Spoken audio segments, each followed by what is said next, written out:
Чест и задоволство е да се најави следниот гостин во Студио 1, маестро Владко Стефановски. Добре дојдот. Добро најдов, голем поздрав до вашите гледачи и до вас се разбира во ова отворено студио. Така, маестро, ова утре е вашиот концерт во Охрид, меѓутоа секако не е прв настап во Охрид, имате настапувано повеќе пати. Многу пати на разни места, да. Бевте на 57-то издание на Охридско лето. Сега што ве тера да се враќате секогаш во Охрид и да им поклоните и утре на публиката парче од вашата музика? Знаете што ме тера?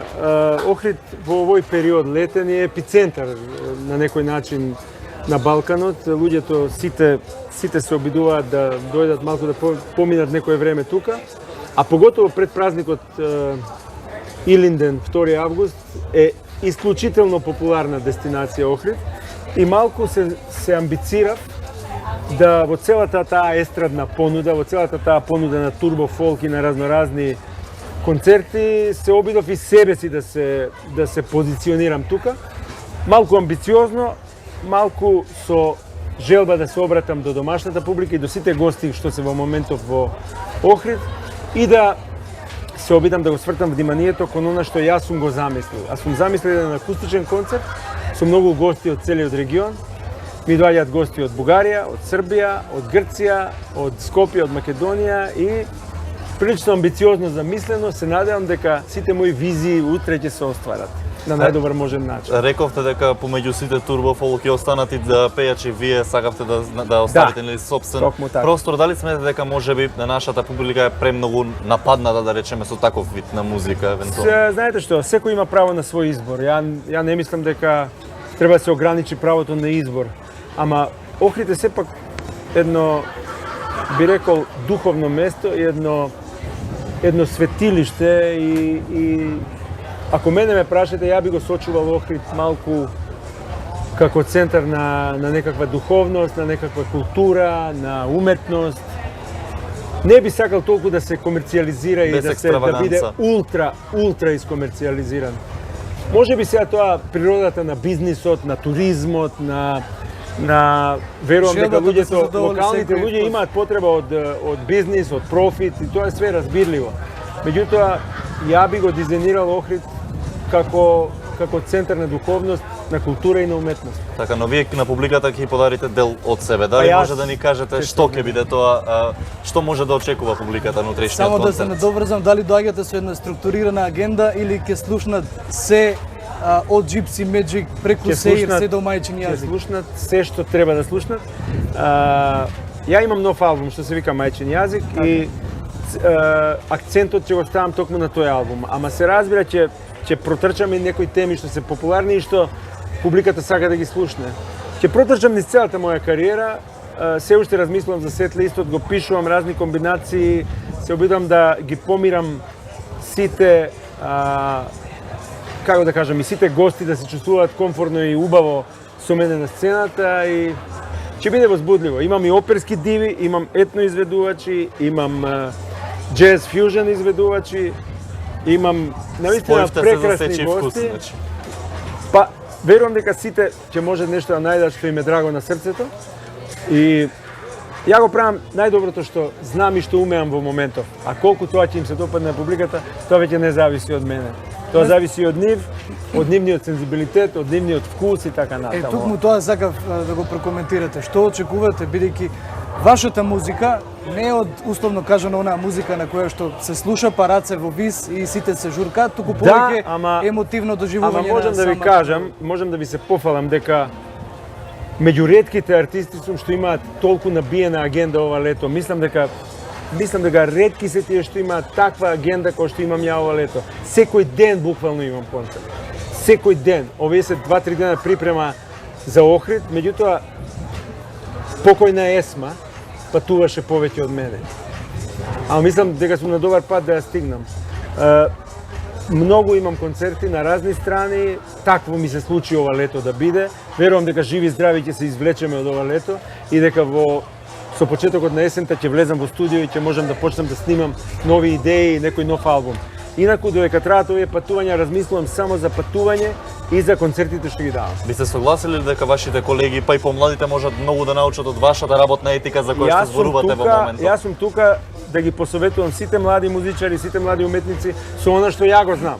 Со она што не го знам не можем да им го кажам. За вашата работна етика за која што сега зборувавте, дека днес сте застанати буквално целото лето. Би сакал да пратат мојата работна етика и други луѓе, не само од уметноста, и од туризмот, и од бизнисот, и од сите области на нашето живење, би сакал да го пратат мојот пример.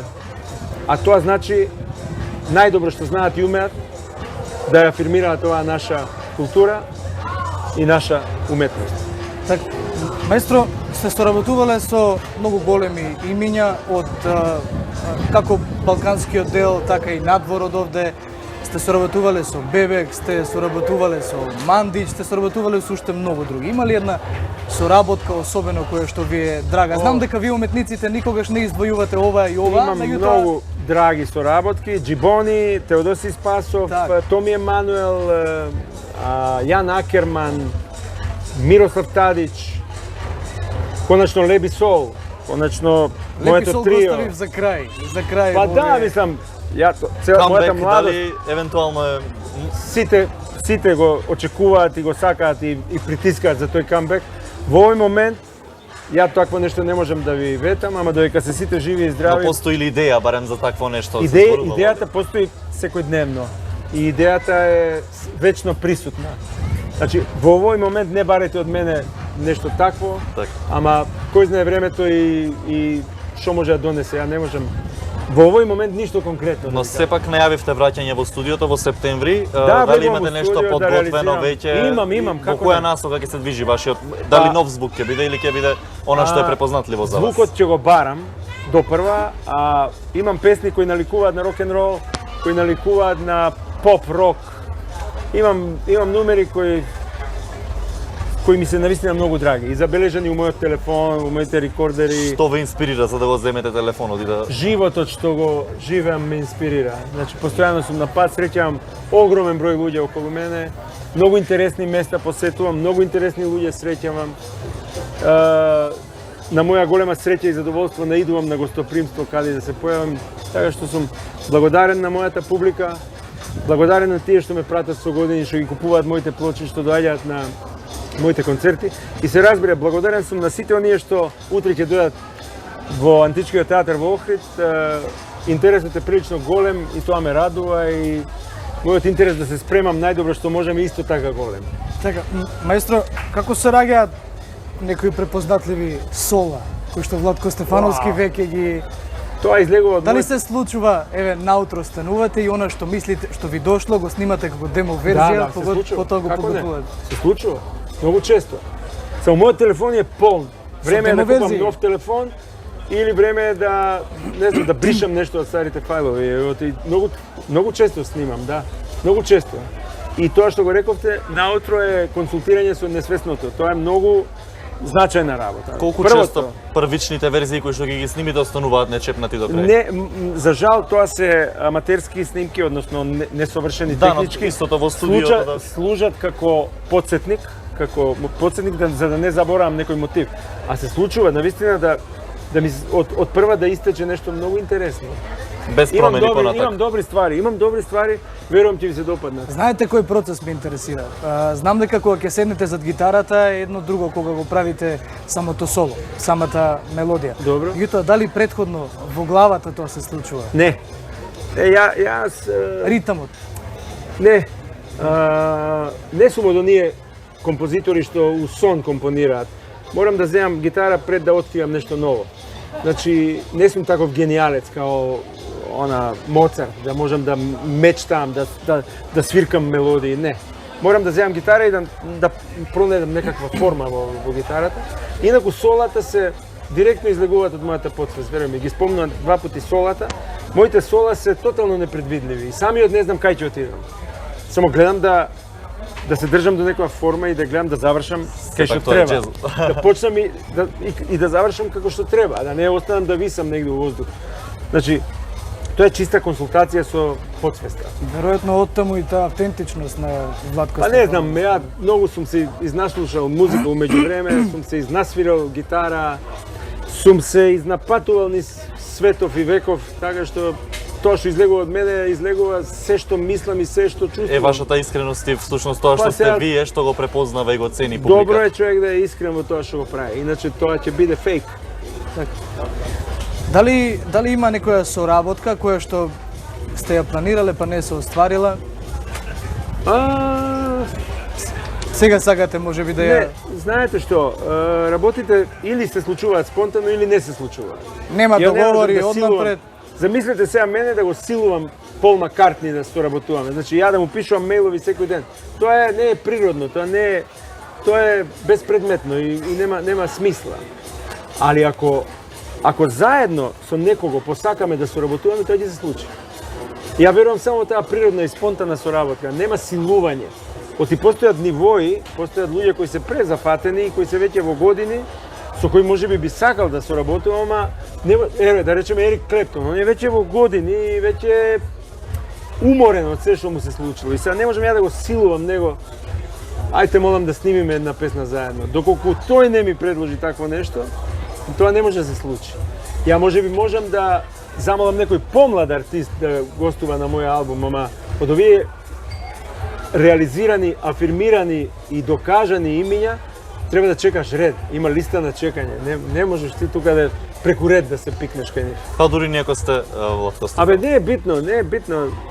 Мислам, моето име веќе значи нешто во тие музички кругови, ама не значи толку многу за да ја можам да си дозволам слобода да му се јавам на некој од моите херои од младоста и да му кажам, ало, ајде да снимаме заедно.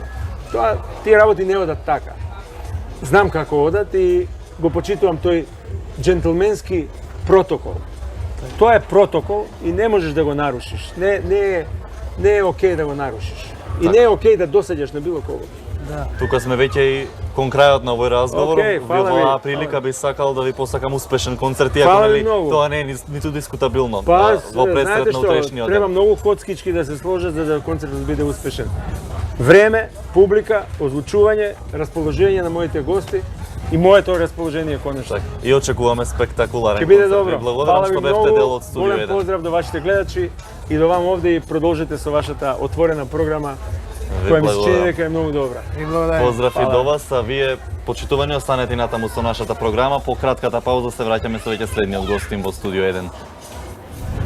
Летно издание на Студио 1.